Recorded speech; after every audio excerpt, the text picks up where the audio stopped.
La época de los Reyes Católicos 1469 a 1516. La unión dinástica comenzó con el matrimonio celebrado en Valladolid en 1469 entre Isabel de Castilla y Fernando de Aragón, ambos pertenecientes a la dinastía trastámara y herederos de los dos principales reinos de la península ibérica.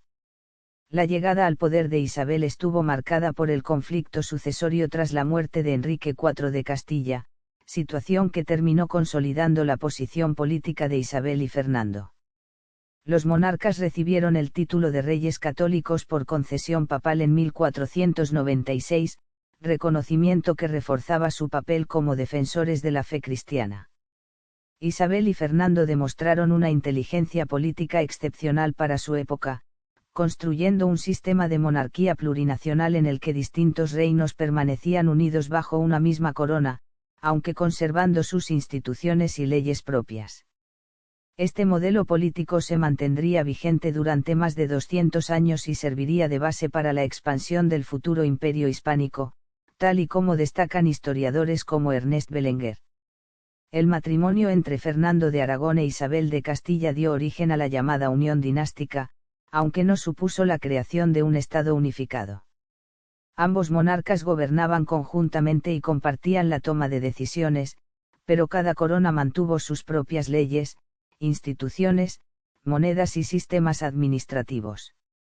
La unión dinástica funcionaba, por tanto, como una alianza entre dos estados que colaboraban mutuamente sin llegar a fusionarse en una única estructura política, tal y como explica el historiador Josep Pérez.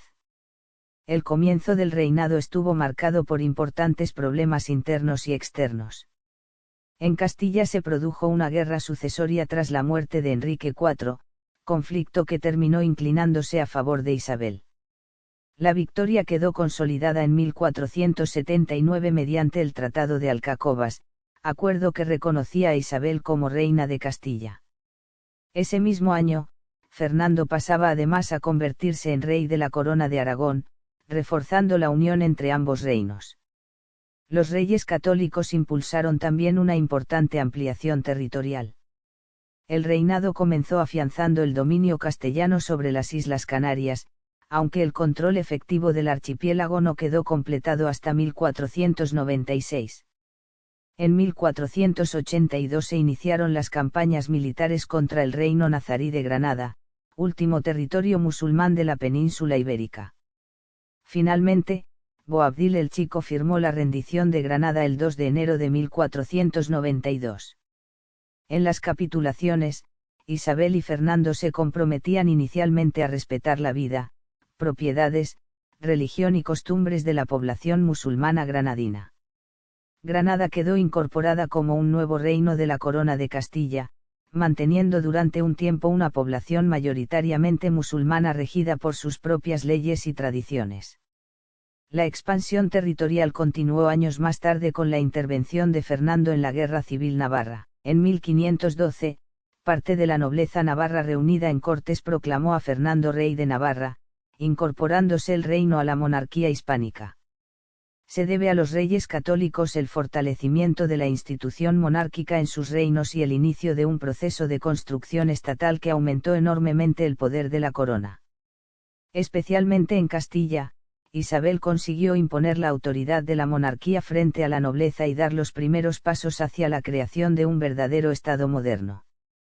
Para reforzar el orden y la autoridad real se creó la Santa Hermandad, una fuerza armada financiada por las principales ciudades castellanas. Gracias a ella, la monarquía pudo disponer de hombres armados propios y liberarse parcialmente de su dependencia respecto a los nobles feudales. Los reyes católicos reorganizaron además la justicia mediante los tribunales de la corte o chancillerías, fortaleciendo el control judicial de la corona. En la corte se mejoró también la gestión de los asuntos del reino a través del Consejo Real y de distintos consejos especializados, que ayudaban a gobernar los diferentes territorios y materias. Para controlar mejor las ciudades y limitar el poder de determinados grupos nobiliarios, se reforzó la figura de los corregidores, representantes directos de la autoridad real en los municipios. Los reyes católicos lograron además aumentar enormemente su control sobre la Iglesia en Castilla y Aragón gracias a una serie de concesiones papales.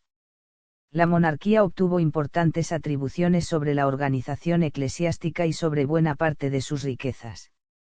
Las principales órdenes militares de origen hispano pasaron a estar dirigidas por Fernando, reforzando todavía más el poder de la corona. También se creó el Tribunal Eclesiástico de la Inquisición en Castilla, institución destinada oficialmente a vigilar la ortodoxia religiosa. Los monarcas consiguieron además el derecho de patronato sobre la Iglesia en Granada y Canarias, privilegio que les permitía seleccionar importantes cargos eclesiásticos y disponer de parte de las rentas de la Iglesia. Uno de los aspectos más controvertidos de la política de fortalecimiento estatal de los reyes católicos fue la búsqueda de la unificación religiosa de sus reinos. En 1492 se decretó el fin oficial del judaísmo en Castilla y Aragón, obligando a la población judía a elegir entre convertirse al cristianismo o abandonar los reinos. Muchos judíos convertidos pasaron a ser conocidos como conversos o cristianos nuevos. La población musulmana que vivía en territorio cristiano era conocida como mudéjar y inicialmente pudo mantener su religión y costumbres, especialmente en Granada. Sin embargo, en 1500 parte de la población musulmana granadina se rebeló, y la monarquía decidió obligarla a convertirse al cristianismo o abandonar el reino. En 1502 la religión musulmana desaparecía oficialmente de Castilla, y los musulmanes convertidos comenzaron a ser conocidos como moriscos. Este endurecimiento religioso estuvo relacionado también con el contexto internacional, ya que a comienzos del siglo XVI el poder turco se expandía por el Mediterráneo y avanzaba sobre el norte de África, aumentando el temor de la monarquía hispánica ante posibles amenazas exteriores. A finales del siglo XV y comienzos del XVI, las relaciones internacionales entre las monarquías europeas se basaban en gran medida en los vínculos familiares y matrimoniales establecidos entre las distintas dinastías reinantes.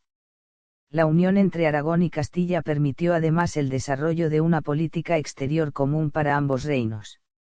La nueva monarquía heredó especialmente la tradicional política mediterránea de la Corona de Aragón, centrada en las disputas con Francia por el dominio de Italia y por el control del Mediterráneo occidental.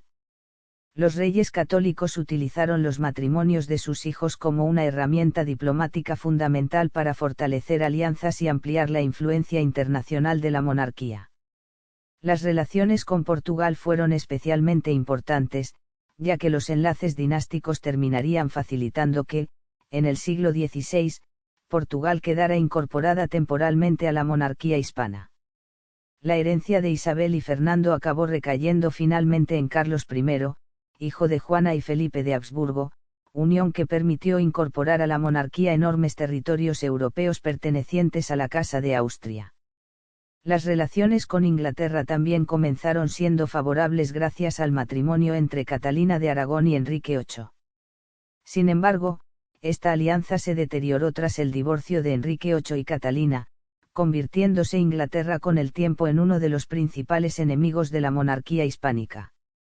Durante esta etapa la monarquía amplió notablemente sus dominios. Sicilia y Nápoles quedaron incorporadas de forma definitiva a la monarquía hispana, reforzando su presencia en Italia. También se produjo la recuperación de los condados de Rosellón y Cerdaña, situados al otro lado de los Pirineos.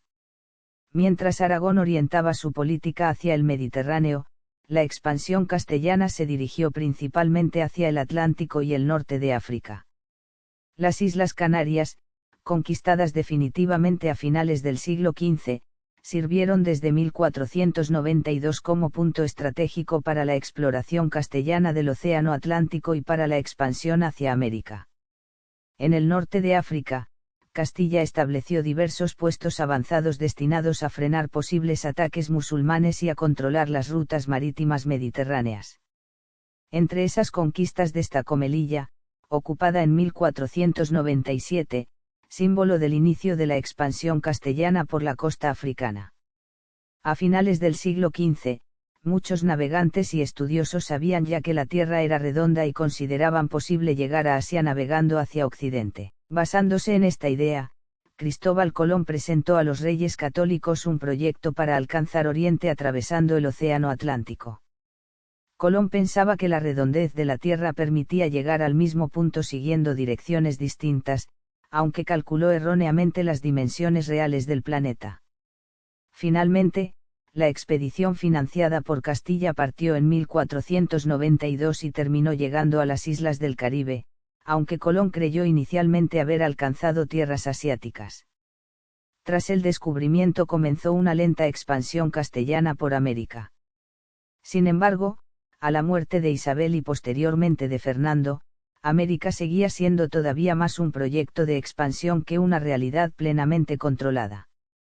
Desde el punto de vista legal, la corona estableció que los indígenas americanos no podían ser sometidos a esclavitud, ya que eran considerados súbditos de la monarquía.